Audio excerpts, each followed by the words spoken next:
Hi అండి, అందరికీ నమస్కారం. వెల్కమ్ బ్యాక్ టు వంటల పల్లకి.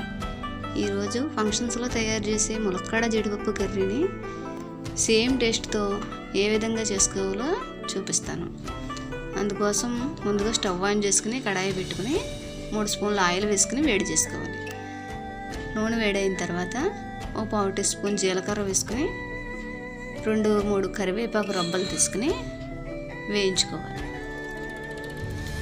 కరివేపాకుని చిట్టపట్లాడేంత వరకు ఉంచుకొని వేయించాలి. ఇప్పుడు దానిలో 2 ఎండుమిర్చి తీసుకుని చిన్న ముక్కలుగా కట్ చేసుకుని వేసుకుందాం. ఈ కరివేపాకు బాగా వేగిన తర్వాత ఎండుమిర్చిని వేసుకోవాలి. మనం కొంచెం మనసు పెట్టి చేసుకుంటే ఫంక్షన్లో తయారు చేసుకునే ఏ రెసిపీనైనా తయారు చేసుకోవచ్చు.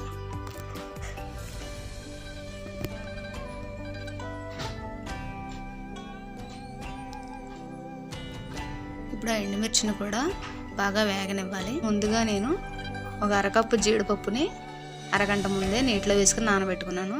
ఇప్పుడు ఆ జీడిపప్పును కూడా వేసుకుని వేయించేసుకుందాం. మంటని లో ఫ్లేమ్ మీద పెట్టుకుని దోరగా వేయించుకోవాలి. జీడిపప్పు అనేది ఎంత దోరగా వేయించుకుంటే టేస్ట్ అనేది అంత బాగుంటుంది. కదుపుతూ దగ్గరుండి వేయించుకోవాలి జీడిపప్పుని.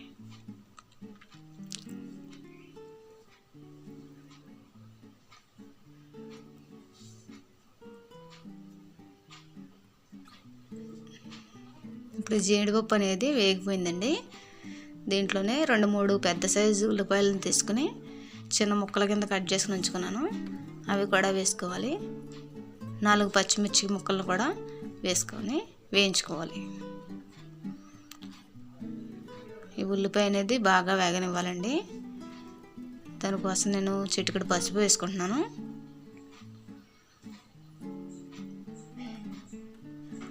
ఉల్లిపాయ అనేది ఎంత బాగా వేగితే అంత టేస్ట్ వస్తుంది కాబట్టి దగ్గరుండి సిమ్లోనే పెట్టుకుని మగ్గనిచ్చుకోవాలి.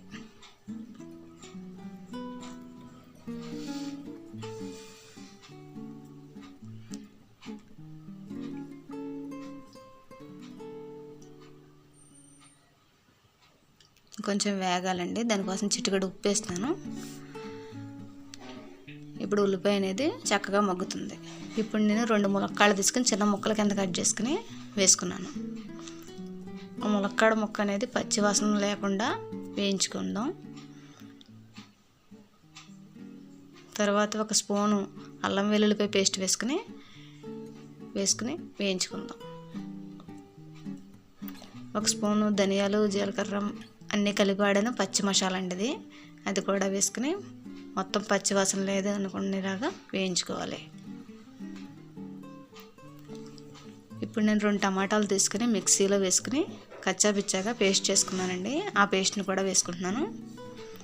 ఇది కూడా పచ్చి వాసన లేకుండా వేయించుకుందాం. ఇవన్నీ బాగా మిక్స్ అయ్యేలా కలుపుకొని మూత పెట్టుకుని మగ్గనిచ్చుకోవాలి.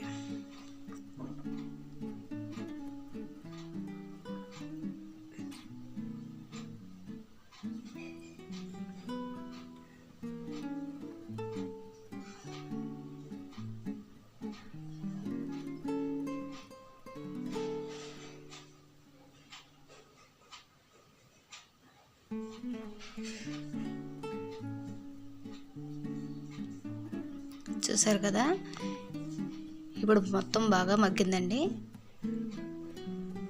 ఒక్కసారి కదుపుకుని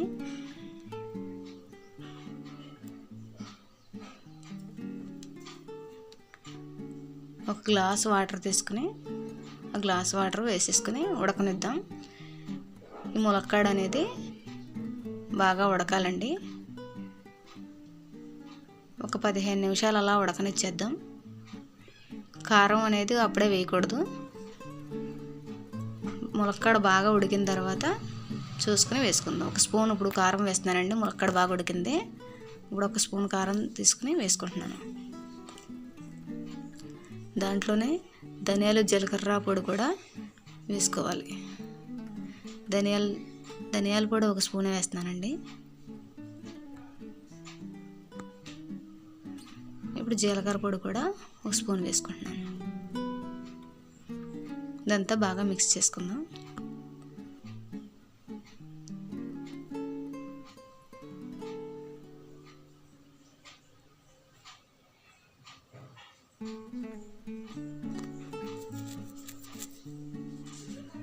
చూసారు కదా, దగ్గర పడింది అనుకున్నాక 1 కప్పు పెరుగు తీసుకుని సిమ్లో పెట్టుకుని వేసుకోవాలి పెరుగు అనేది. ఈ పెరుగు వేయడం వల్ల ఏమవుతుందంటే మనకి ఆ పెళ్ళిళ్ళలో వచ్చే ఫంక్షన్స్లో తయారు చేసే మనకి ములక్కాడ జీడిపప్పు కర్రీ ఉంది కదండి, అది ఏ విధంగా అయితే ఎంత టేస్టీగా ఉంటుందో అదంతా పెరుగులోనే వస్తుంది. కమ్మటి పెరుగు తీసుకోవాలండి, పుల్లటిది అయితే తీసుకోకూడదు. కమ్మటి పెరుగు తీసుకుని సిమ్లో పెట్టుకుందాం. ఇది బాగా దగ్గర గంట ఉడకనిచ్చుకోవాలండి. చూసారు కదా, దగ్గరగా వచ్చింది.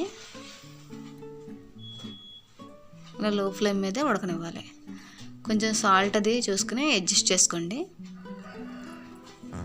అంతేనండి, చాలా టేస్టీగా ఉండే ములక్కాడ జీడిపప్పు కర్రీ రెడీ అయిపోయింది. చూసారు కదా, చాలా సింపుల్గా టేస్టీగా ములక్కాడ జీడిపప్పు కర్రీ ఎలా తయారు చేసుకోవాలో. ఈ వీడియో కనుక మీకు నచ్చినట్లయితే లైక్ చేయండి, షేర్ చేయండి. సేమ్ ఇదే టేస్ట్తో రావాలంటే ఇదే నేను చెప్పిన కొలతలతోనే ట్రై చేసి ఎలా వచ్చిందో ఒక్కసారి కామెంట్స్ రూపంలో చెప్పండి. Thank you.